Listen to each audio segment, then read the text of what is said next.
Today, we will review the Titan Army Dual Mode Gaming Monitor. Meron tong two available resolution, 4K and 1080p.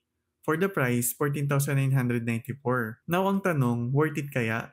Well, before natin i-review, check muna natin kung ano yung mga kasama niya sa box.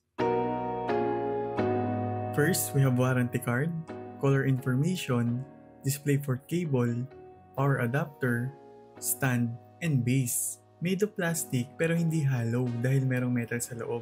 And since ganito yung design ng stand, for sure, kompleto yung adjustment options. Mabilis lang din i-assemble or even disassemble. In terms of design, decent with thin bezels. And feel ko hindi siya matte screen dahil iba yung reflection. And smooth yung texture niya kumpara sa matte screen na na-review na natin before. Maybe semi-gloss or glass-coated. In addition, may 3 exhaust vents to prevent overheating. Ma-adjust mo din yung height, pwede din i-tilt, swivel, and landscape to portrait. Sa build quality, medyo wobbly lang ng konti but hindi naman big deal, lalo na kung stable yung table mo. And best na compatible siya so may option ka na i-mount. Sa ports, ito yung available. Display-wise, meron tong 2 resolution modes. 4K at 144Hz refresh rate and Full HD at 288Hz refresh rate. It also 1 ms response time, IPS panel, and 178° wide viewing angle, kaya kahit side view, clear pa rin yung makikita mo sa display. About sa picture quality, may 2 color space, sRGB and DCI-P3. And kung sharpness yung pag-uusapan, syempre mas detailed yung 4K, especially for text. Mapapansin mo siya when doing productivity tasks. It also supports HDR400 kaya mas vibrant yung colors sa bright scenes and may slight improvement sa dark scenes. Though di ganun kadip yung blacks, immersive pa rin yung overall experience, ideal for both gaming and watching videos.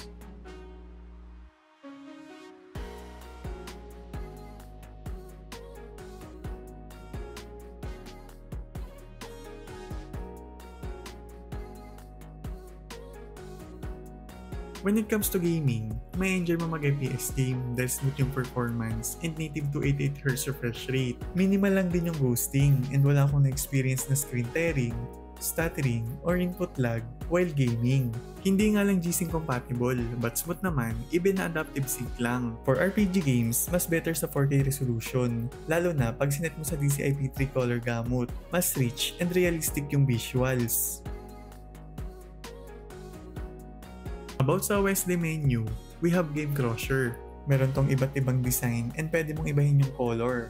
Meron ding night vision mode,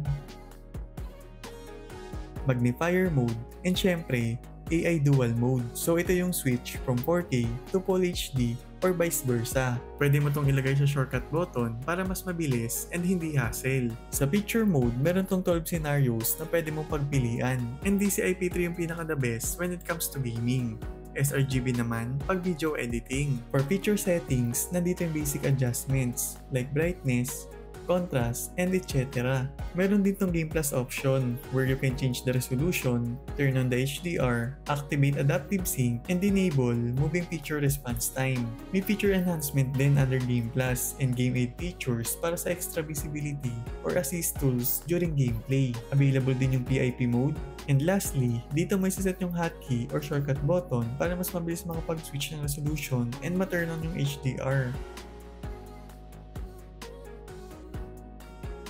Good for photo and video editing and working on spreadsheets. Katulad nga ng sinabi ko kanina, decent yung color. Almost same yung makikita mong output sa monitor and smartphone as long as nakaset sa sRGB. And if gusto mo ng mas wide na color range, meron namang DCI-P3. About text clarity, syempre mas sharp yung 4K and ideal for working. Since mas malawak yung workspace, perfect for multitasking dahil makakapag-open ka ng 3 to 4 tabs at the same time. Mas madali ring mag-edit ng video, kita mo agad yung available options unlike sa 1080p na siksikan yung interface.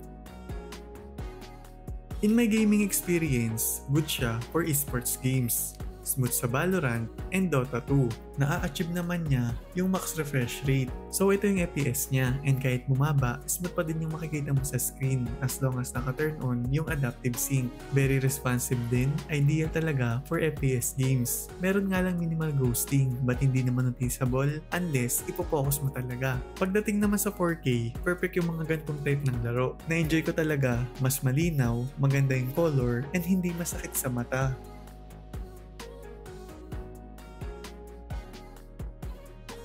Overall, not bad na for its price. For only 14,994, solid na yung specs and features. Sakto to para sa mga naghahanap ng monitor na hindi lang for gaming, but also for working and watching movies. Make sure lang na dapat mataas din yung specs ng system unit mo or laptop para walang maging problem, since demanding din talaga yung specs nitong monitor. Sa ngayon, ang nakikita ko lang na problem dito, may micro flickering pag sineset ko sa max refresh rate. Hindi sobrang halata pero mapapansin mo lalo na kung sensitive ka sa light changes. But na-experience ko lang naman siya when I'm editing videos.